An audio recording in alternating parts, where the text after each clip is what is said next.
ശ്രീ ഗുരുവായൂരപ്പാ ശരണം. ദശകം 20. ഋഷഭയോഗീശ്വര ചരിതം. പ്രിയപ്രദസ്യ പ്രിയപുത്രഭൂതാത് അഗ്നീന്ദ്രരാജാദുദിതോ ഹി നാഭിഃ ത്വാം ദൃഷ്ടവാനിഷ്ടദമിഷ്ടിമധ്യേ തവൈവ തുഷ്ട്യൈ കൃതയജ്ഞകർമാ. പ്രിയവ്രതസ്യ പ്രിയപുത്രഭൂതാത് അഗ്നീന്ദ്രരാജാത് ഉദിതഃ നാഭിഃ. പ്രിയവ്രതന്റെ ഇഷ്ടപുത്രനായ അഗ്നീന്ദ്രൻ എന്ന രാജാവിന് ഉണ്ടായ നാഭി എന്ന പുത്രൻ തവ ഏവ തുഷ്ട്യേ കൃതയജ്ഞകർമ്മ, ഇന്ദ്രവടിയെ സന്തോഷിപ്പിക്കാനായിട്ട് യാഗം ചെയ്ത് ഇഷ്ടിമധ്യേ ഇഷ്ടദം ത്വാം ദൃഷ്ടവാൻ, യാഗത്തിൻ്റെ മധ്യത്തിൽ അഭീഷ്ടം നൽകുന്ന അങ്ങയെ ദർശിക്കാൻ ഇടയായി. അതായത് പ്രിയവ്രതന്റെ ഇഷ്ടപുത്രനാണ് അഗ്നീധ്രൻ. അഗ്നീധ്രനിൽ നിന്നുണ്ടായവനാണ് നാഭി. അങ്ങനെയുള്ള നാഭി നിന്തിരുവടിയുടെ പ്രീതി സമ്പാദിക്കാൻ ഉദ്ദേശിച്ചുകൊണ്ട് യാഗകർമ്മം അനുഷ്ഠിക്കുകയുണ്ടായി. ആ യജ്ഞമധ്യേ അഭീഷ്ടം സാധിച്ചു കൊടുക്കുവാനായ അങ്ങയെ ദർശിച്ചു. രണ്ടാമത്തെ ശ്ലോകം.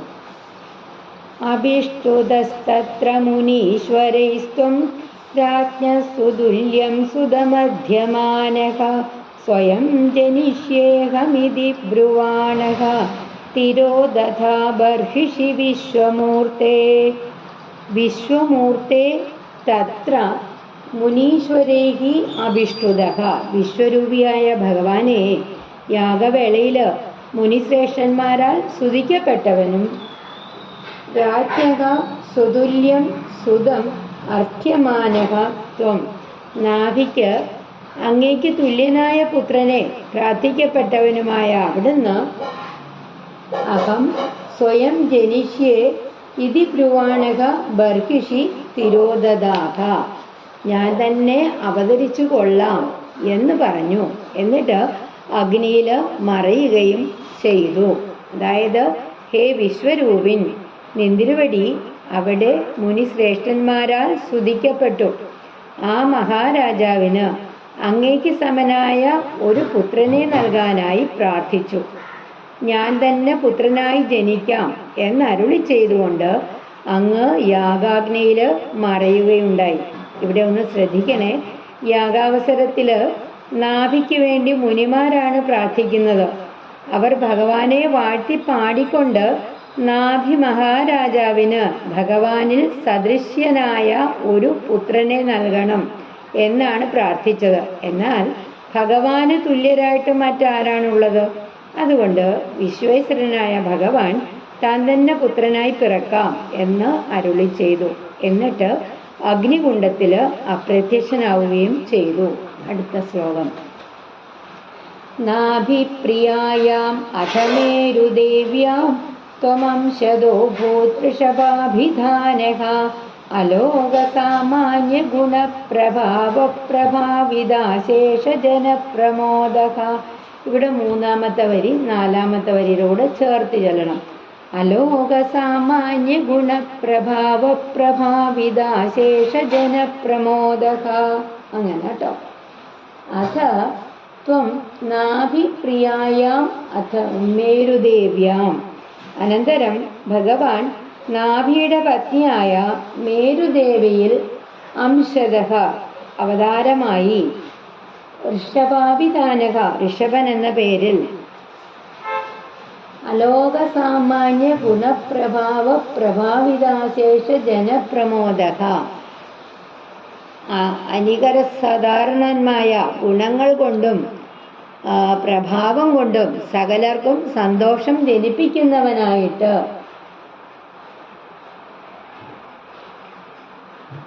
അതായത് ലോകസാധാരണങ്ങളല്ലാത്ത ഗുണങ്ങളാലും പ്രഭാവത്താലും എല്ലാ ജനങ്ങൾക്കും സന്തോഷമുള്ളവനായിട്ട് അബൂഹു ജനിച്ചു. അനന്തരം നാഭിയുടെ പത്നിയായ മേരുദേവിയിൽ ലോകസാധാരണമല്ലാത്ത ഗുണവിശേഷം കൊണ്ടും മഹിമാതിശയം കൊണ്ടും ജനങ്ങൾക്കെല്ലാം ആനന്ദം നൽകിക്കൊണ്ട് നിന്തിരുവടി ഋഷഭൻ എന്ന പേരിൽ ത്വംശഭൂതനായിട്ട് അവതരിച്ചു. അടുത്ത ശ്ലോകം. ത്വയി ത്രിലോകീ ഭൃതിരാജ്യഭാരം നിധായ. അവിടെ വരെ ചേർത്ത് ചെല്ലുക. ഒന്നാമത്തെ വരി രണ്ടാമത്തെ വരിയിലൂടെ. ത്വയി ത്രിലോകീ ഭൃതിരാജ്യഭാരം നിധായ കോമ നാഭിസ്സഹമേരുദേവ്യാ തപോവനം പ്രാപ്യ ഭവൻ നിഷേവി ഗതകിലാനന്ദപദം പദം തേ. നാഭിഹി ത്രിലോകീ ഭൃതി ത്വയി രാജ്യഭാരം നിധായ. നാഭി മഹാരാജാവ് 3 ലോകങ്ങളുടെയും നാഥനായ അങ്ങയില് രാജ്യഭരണഭാരം സമർപ്പിച്ചിട്ട് മേരുദേവ്യ സഹ തപോവനം പ്രാപ്യ, മേരുദേവിയോട് കൂടിയിട്ട് തപോവനത്തിൽ ചെന്നു. ഭവൻ നിഷേവി ആനന്ദപദം തേ പദം ഗതഃ കില, ഭഗവാനെ തന്നെ വിധിയാവണ്ണം ഉപാസന ചെയ്ത് പരമാനന്ദപദമായ അങ്ങയുടെ പദത്തെ പ്രാപിച്ചുവല്ലോ. അതായത് നാഭി മഹാരാജാവ് 3 ലോകങ്ങളെയും ഭരിക്കുന്ന നിന്തിരുവടിയെ രാജ്യഭാരം ഏൽപ്പിച്ചുകൊണ്ട് പത്നിയായ മേരുദേവിയെയും ഒന്നിച്ച് തപോവനത്തിൽ ചെന്ന് നിന്തിരുവടിയെ സേവിച്ചുകൊണ്ട് പരമാനന്ദത്തിന് ആസ്പദമായിട്ടുള്ള അങ്ങയുടെ പരമപദത്തെ പ്രാപിച്ചു അത്രേ. അടുത്ത ശ്ലോകം. ഇന്ദ്രസ്തുദുഃഖശകൃദാദമശാസ്മിന്നജനാഭവർഷേ യഥാ തഥാ ത്വം നിജയോഗശക്ത്യാ സ്വവർഷമേനദ്വ്യദധാസു വർഷം.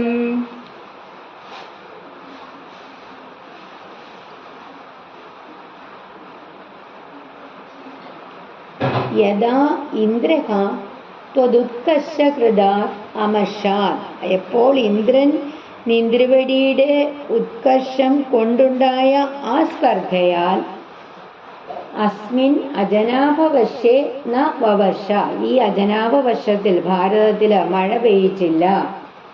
സ്വയോ തഥാ ത്വം ഏന സ്വവർഷം, അപ്പോഴ് നിന്തിരുവടി ഈ അജനാഭം എന്ന സ്വന്തം ഭൂഖണ്ഡത്തെ സ്വയോഗശക്തിയാ സുവർഷം വ്യദധാഹ, സ്വന്തം യോഗബലത്താൽ ധാരാളം മഴയുള്ളതാക്കി തീർത്തു. ദേവേന്ദ്രൻ അങ്ങയുടെ ഉത്കർഷത്തില് അസൂയാലുവായി അജനാഭം എന്ന ഈ ഭൂഖണ്ഡത്തില് മഴ ഇല്ലാതാക്കി തീർത്തു.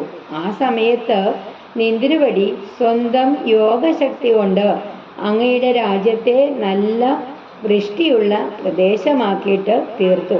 ആർക്കും ഉത്കർഷമുണ്ടാവുന്നതാണ്. കണ്ടുകൂടാത്ത ആളാണ് ദേവേന്ദ്രൻ. ആരുടെയും ഉയർച്ച കണ്ടുകൂടാത്ത ആളാണ് ദേവേന്ദ്രൻ. ഭഗവാനോടും മത്സരിക്കാനായിട്ട് ഒരുങ്ങി, എങ്കിലും പരാജിതനാവുന്നതാണ് നാം ഇവിടെ കാണുന്നത്. ഋഷഭന്റെ രാജ്യഭാരം ഇന്ദ്രന് പോലും അസൂയ ജനിപ്പിക്കുന്നതായിരുന്നു എന്ന് കാണാം. അടുത്ത ശ്ലോകം. ജിതേന്ദ്രദത്താം കമനീം ജയന്തീം അദോത്വഹന്നാത്മരതാശയോവി അജീജനസ്തത്ര ശതം തനൂജാൻ യേഷാം ക്ഷിതീശോ ഭരതോഗ്രജന്മ. 4ാമത്തെ വരിയിൽ ഒരു കറക്ഷൻ ഉണ്ട്. ഏ അല്ല, യേഷാം, യേ. യേഷാം ക്ഷിതീശോ ഭരതോഗ്രജന്മ. അഥ ത്വം ആത്മരതാശയഃ അഭി. അനന്തരം നിന്തിരുവടി പരമാത്മാവിൽ ആസക്തനായിരുന്നു. എങ്കിലും ജിതേന്ദ്രദത്താം കമനീം, ജയിക്കപ്പെട്ട ഇന്ദ്രൻ നൽകിയ സുന്ദരിയായ ജയന്തി എന്ന കന്യകയെ, ജയന്തീം ഉദ്വഹൻ, ജയന്തി എന്ന കന്യകയെ വിവാഹം ചെയ്തിട്ട് തത്ര ശതം തനൂജാൻ അജീജനഃ, ആ ജയന്തിയിൽ 100 പുത്രന്മാർക്ക് ജന്മം നൽകി. അജീജനഃ, ആ ജന്മം നൽകി. യേശാം, ആ പുത്രന്മാരിൽ ക്ഷിതീശഃ ഭരതഃ അഗ്രജന്മ, രാജാവായ ഭരതനാണ് ഏറ്റവും മൂത്ത ജ്യേഷ്ഠപുത്രൻ. അതായത് പരമാത്മാവിൽ ആസക്തിയോടുകൂടിയ മനസ്സോടു കൂടിയവനായിരുന്നിട്ട് കൂടി തന്നാൽ തോപ്പിക്കപ്പെട്ട ഇന്ദ്രൻ ജയന്തിയെ ഭഗവാന് നൽകി. ജയന്തി എന്ന സുന്ദരിയെ ഭഗവാൻ വിവാഹം ചെയ്തു. അവളില് ആ ദമ്പതികൾക്ക് 100 പുത്രന്മാരുണ്ടായി. അതില് ജ്യേഷ്ഠപുത്രനായ ഭരതൻ രാജാവായി വാഴിക്കപ്പെട്ടു. നവാഭവൻ യോഗിവരാ നവാന്യേ ത്വപാലയൻ ഭാരതവർഷഖണ്ഡാൻ സൈഗാതുശീതിസ്തവ ശേഷപുത്രാഃ തപോബലാദ്ഭൂസുരഭൂയമീയുഃ. നവയോഗിവരാഹ അഭവൻ. അവരിൽ 9 പേര് യോഗീശ്വരന്മാരായി. അന്യേ നവതു ഭാരതവർഷഖണ്ഡാൻ അപാലയൻ. വേറെ 9 പേര് ഭാരതവർഷത്തിൻ്റെ ഭാഗങ്ങളെ പരിപാലിച്ചു. സൈഗ അശീതിഹി തവ ശേഷപുത്രാഹ തു. നിന്തിരുവടിയുടെ ബാക്കി 81 പുത്രന്മാരാകട്ടെ തപോബല ഭൂസുരഭൂയം ഈയുഹു. അവര് തപശക്തി കൊണ്ട് ബ്രാഹ്മണ്യം പ്രാപിച്ചു. ഋഷഭദേവന്റെ 100 പുത്രന്മാരിൽ 9 പേര് യോഗീശ്വരന്മാരായി തീർന്നു. വേറെ 9 പേര് ഭാരതഖണ്ഡത്തിലുള്ള ഭൂഭാഗങ്ങളെ പരിപാലിച്ചു. പിന്നീടുള്ള 80 പേര് പുത്രന്മാരും 81 പുത്രന്മാരും തപോബലം കൊണ്ട് ബ്രാഹ്മണ്യത്തെ കൈവരിച്ചു. ഭാഗവതം 5ാം സ്കന്ധത്തില് 4ാം അധ്യായത്തില് നവയോഗികളെ കുറിച്ച് പറയുന്നത് നമുക്കിവിടെ ചേർത്ത് വായിക്കാം. കവിർഹരീരന്തരീക്ഷക പ്രബുദ്ധ പിപ്പലായന ആവിർഹോത്ര ദ്രുമിളശ്ച ശമസ ആവിർഹോത്രോദ്രുമിളശമസ ഖരഭാജന. ഇവരാണ് ആ നവയോഗികൾ. ഋഷഭയോഗീശ്വരന്മാരെ കുറിച്ചിട്ട് നമ്മുടെ ഭാഗവത സപ്താഹ വേളകളിൽ ആചാര്യന്മാർ വളരെ ഡീറ്റെയിലായിട്ട് വിസ്തരിക്കുന്നത് നമുക്ക് കേൾക്കാം. അടുത്ത ശ്ലോകം. ഉക്ത്വാ സുദേപ്യോധമുനീന്ദ്രമധ്യേ വിരക്തി ഭക്ത്യന്വിതമുക്തിമാർഗം സ്വയം ഗതപാരമഹംസ്യ വൃത്തിം അഥാ ജഡോന്മത്ത പിശാചചര്യാം. അഥ ത്വം മുനീന്ദ്രമധ്യേ. അനന്തരം നിന്തിരുവടി മുനീന്ദ്രന്മാരുടെ മധ്യത്തിൽ വച്ച് സുദേഭ്യഃ വിരക്തി ഭക്ത്യന്വിത മുക്തിമാർഗം ഉക്ത്വാ. പുത്രന്മാർക്ക് വൈരാഗ്യം, ഭക്തി എന്നിവയോടുകൂടിയ മോക്ഷമാർഗത്തെ ഉപദേശിച്ചു കൊടുത്തു. അതിനുശേഷം സ്വയം പാരമഹംസ്യവൃത്തിം ഗതഃ. തന്നെത്താൻ പരമഹംസവൃത്തിയെ പ്രാപിച്ച് ജഡോന്മത്ത പിശാചചര്യാം അദാഹ. ജഡൻ, ഉന്മത്തൻ, പിശാചർ എന്നിവരുടെ ചര്യകൾ അവലംബിച്ചു. അതായത് നിന്തിരുവടി മുനീശ്വരന്മാരുടെ സാന്നിധ്യത്തിൽ വച്ച് പുത്രന്മാർക്ക് വൈരാഗ്യം, ഭക്തി എന്നിവയോടുകൂടിയ മോക്ഷമാർഗത്തെ ഉപദേശിച്ചു കൊടുത്തു. അതിനുശേഷം തന്നെത്താൻ പരമഹംസവൃത്തിയെ പ്രാപിച്ച് ജഡൻ, ഉന്മത്തൻ, പിശാച് എന്നിവരുടെ ചര്യകൾ അവലംബിച്ചു. അടുത്ത ശ്ലോകം. പരാത്മഭൂതോപി പരോപദേശം കുർവൻ ഭവാൻ സർവനിരസ്യമാനഃ വികാരഹീനോ വിചചാര കൃഷ്ണാം മഹീമഹീനാത്മരസാഭിലീനഃ.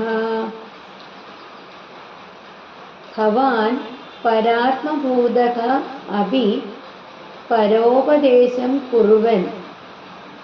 അവിടുന്ന് ബ്രഹ്മഭാവം പ്രാപിച്ചിട്ടും സർവനിരസ്യമാനക വികാരഹീനഃ. എല്ലാവരാലും ഉപേക്ഷിക്കപ്പെട്ടവനായിട്ട് രാഗദ്വേഷങ്ങൾ കൂടാതെ അഹീനാത്മരസാവിലീനഃ കൃഷ്ണ മഹീം വിചചാര. തികഞ്ഞ ആത്മാനന്ദത്തിൽ മുഴുകിയവനായിട്ട് ഭൂമിയിൽ എമ്പാടും ചുറ്റി സഞ്ചരിച്ചു. അതായത് പരാത്മസ്വരൂപനായിട്ട് മറ്റുള്ളവർക്ക് ഉപദേശം നൽകുന്നവനായ നിന്തിരുവടി എല്ലാവരാലും അവകാശിക്കപ്പെട്ടവനായിരുന്നിട്ടും യാതൊരു വികാരവും കൂടാതെ സമഗ്രമായ ബ്രഹ്മാനന്ദ രസത്തിൽ മുഴുകി ഭൂമിയിലെമ്പാടും ചുറ്റി നടന്നു. ശയുഹൃദംഗോ മൃഗകാകചര്യാം ചിരം ചരന്നാപ്യ പരം സ്വരൂപം ദവാകൃതാംഗകുടകാചലേ ത്വം താപാൻ മമാപാകുരുവാദനാഥ. ശയുവ്രതം ഗോ മൃഗ കാകചര്യാം ചിരം പരൻ. പെരുമ്പാമ്പിനെ പോലെ കിടക്കുക. ഗോമൃഗം ശയുവ്രതം, ചില സമയത്ത് പെരുമ്പാമ്പിനെ പോലെ കിടക്കുക എന്ന വ്രതം. പിന്നെ ഗോ മൃഗ കാകചര്യ, ചിലപ്പോഴോ പശുക്കൾ, മാനുകൾ, കാക്ക എന്നിവയുടെ ജീവിത രീതി, പക്ഷി മൃഗാദികളുടെ ജീവിതചര്യ.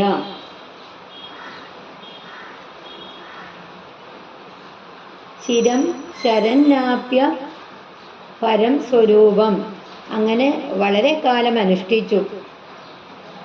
പരം സ്വരൂപമാപ്യ, അങ്ങനെയുള്ള ആ പരബ്രഹ്മ രൂപത്തെ പ്രാപിച്ചിട്ട് കുടകാച്ചിലെ ദവാകൃതാംഗ അഭൂർ, കുടകാദ്രിയിൽ വെച്ച് അവിടുന്ന് കാട്ടുതീയിൽ ദഗ്ധനായിത്തീർന്നു. വാദനാഥ, അപ്രകാരമുള്ള ശ്രീ ഗുരുവായൂരപ്പ, മമതാപാൻ, എൻ്റെ ദുഃഖങ്ങളെ, അപാകുരു, അകറ്റിത്തരേണമേ, ഇല്ലാണ്ടാക്കി തരേണമേ. അതായത് ചില സമയത്ത് പെരുമ്പാമ്പിനെ പോലെ കിടക്കുക. അങ്ങനെ കിടക്കുമ്പോൾ അവിടെ എന്താണോ കിട്ടുക അത് ഭക്ഷിക്കുക. ഭക്ഷണത്തിനായിട്ട് മറ്റെങ്ങും അന്വേഷിച്ച് നടക്കാതിരിക്കുക. ചില സമയത്ത് പശു, മൃഗ, പക്ഷികളുടെ ചര്യ, അവയും കിട്ടുന്നത് ഭക്ഷിക്കുന്നു. അങ്ങനെ വളരെ കാലം ഇവയുടെയൊക്കെ ജീവിതചര്യ അനുഷ്ഠിച്ചുകൊണ്ട് നിന്തിരുവടി പരമാത്മ സ്വരൂപത്തെ പ്രാപിച്ച് ഒടുവിൽ കുടക് എന്ന പർവ്വതത്തിൽ വെച്ച് കാട്ടുതീ വിഴുങ്ങിയ ശരീരത്തോടു കൂടിയവനായിട്ട് ഭവിച്ചു. അല്ലയോ ശ്രീ ഗുരുവായൂരപ്പ, എൻ്റെ ആദി വ്യാധികളെയൊക്കെ തീർത്ത് തരയണമേ. ശ്രീമദ് ഭാഗവതത്തില് പഞ്ചമസ്കന്ധത്തില് ആദ്യത്തെ 6 അധ്യായത്തിൽ വർണ്ണിക്കുന്ന ഋഷഭ യോഗീശ്വര ചരിതം ഭഗവത് പാദങ്ങളിൽ സമർപ്പിക്കുകയാണ്. ആചാര്യന്മാര് ഭാഗവത സപ്താഹ വേളകളിൽ ഋഷഭ യോഗീശ്വരൻ്റെ ആ ഭാഗങ്ങൾ, ചരിതം വളരെ സ്പഷ്ടമായിട്ട് ദീർഘമായിട്ട് വിസ്തരിച്ച് തരാറുണ്ട്. എല്ലാവരും കേട്ടിട്ടുണ്ടാവുമെന്ന് വിചാരിക്കുന്നു. എല്ലാവർക്കും ശ്രീ ഗുരുവായൂരപ്പൻ്റെ കൃപാകടാക്ഷം ഉണ്ടാവട്ടെ എന്ന് പ്രാർത്ഥിക്കുന്നു. ശ്രീ ഗുരുവായൂരപ്പാ ശരണം. ഒരിക്കൽ കൂടി നമുക്ക് പാരായണം ചെയ്യാം.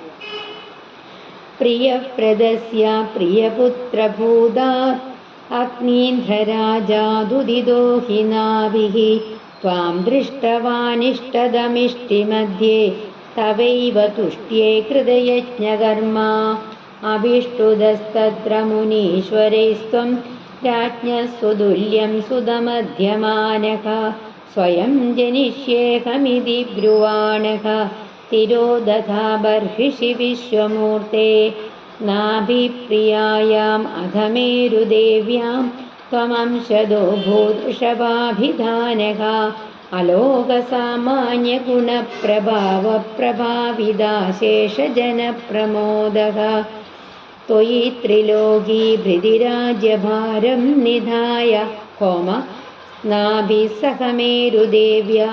ഇവിടെ ഒന്നാമത്തെയും രണ്ടാമത്തെയും വരി ചേർത്ത് ചൊല്ലണം. ത്വയി ത്രിലോകീഭൃതിരാജ്യഭാരം നിധായ നാഭിസഹമേരുദേവ്യ തപോവനം പ്രാപ്യ പവൻ നിഷേവി ഗതകിലാനന്ദപദം പദം തേ ഇന്ദ്രസ്ത്വദുത്കർഷകൃതാദമശ്ചാത് പവശ്യനാസ്മിൻ അജനാഭവശ്യേ യദാ തദാ ത്വം നിജയോഗശക്ത്യാ സ്വവശ്യമേന വ്യദധാസു വർഷം ജിതേന്ദ്രദത്താം കമനീം ജയന്തീം അധോത്വഹന്നാത്മരതാശയോഭി അജീജനസ്തത്ര ശതം തനൂജാൻ യേഷാം ക്ഷിതീശോ ഭരതോഗ്രജന്മാ നവാ ഭവൻ യോഗിവരാ നവാന്യേ ത്വപാലയൻ ഭാരതവർഷഖണ്ഡാൻ സൈഗാതുശീതിസ്തവ ശേഷപുത്രാഃ തപോബലാദ് ഭൂസുരഭൂയമീയുഃ ഉക്ത്വാ സുദേഭ്യോധ മുനീന്ദ്രമധ്യേ വിരക്തിഭക്ത്യന്വിതമുക്തിമാർഗം സ്വയം ഗതഃ പാരമഹംസ്യ വൃത്തിം അഥാ ജഡോന്മത്തപിശാചചര്യാം പരാത്മഭൂതോപി പരോപദേശം കുർവൻ ഭവാൻ സർവനിരസ്യമാനഃ വികാരഹീനോ വിചചാര കൃഷ്ണാം മഹീമഹീനാത്മരസാഭിലീനഃ ശയുകൃതം ഗോ മൃഗകാകചര്യാം. ശയുകൃതം പെരുമ്പാമ്പ്, ഗോ എന്ന് പറഞ്ഞാൽ പശു, മൃഗ മാൻ, പിന്നെ കാക. ശയുകൃതം ഗോ മൃഗകാകചര്യാം ചിരം ചരന്നാപ്യ പരം സ്വരൂപം ദവാകൃതാംഗ കുടകാചലേ ത്വം താപാൻ മമാപാകുരുവാദനാഥ. ശ്രീ ഗുരുവായൂരപ്പാ ശരണം. നാരായണ നാരായണ നാരായണ. ശ്രീഹരേ നമഃ.